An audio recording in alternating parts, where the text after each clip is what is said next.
ሸሪዓ በነብዩ ሰለላሁ ዐለይሂ ወሰለም መንገድ ያስቀመጠው ቀይ መስመሮችን እነዛ ምልክቶች የትራፊክ ላይቶቹን እንደ ሑርያን እንደ መገደብ የሚያስቡ ሰዎች አሉ።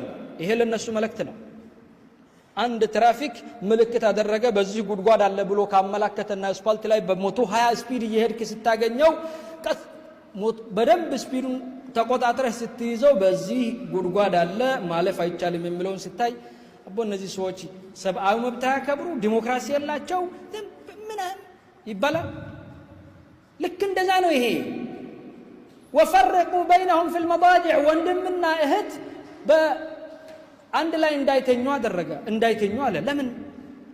አውራታቸው የወንዱ ሊገለጥ ይችላል፣ የሴቷ ሊገለጥ ይችላል። ከዛ አላህ የፈጠረው ኸሪዛ ላይ ስሜት ሊቀሰቀስ ይችላል። ስለዚህ አላህ በር እየዘጋ ነው። አላህ በር እየዘጋ ነው።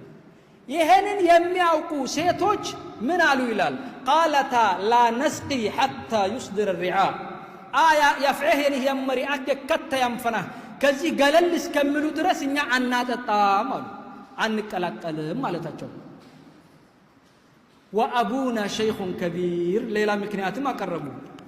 እንዴት ታዲያ ወንዶች ፍየል ጥበቃ ለምን መጣችሁ ወንዶች አይመጡም እንደ የሚለው ጥያቄ እንዳያስከትል ነብዩላህ ሙሳ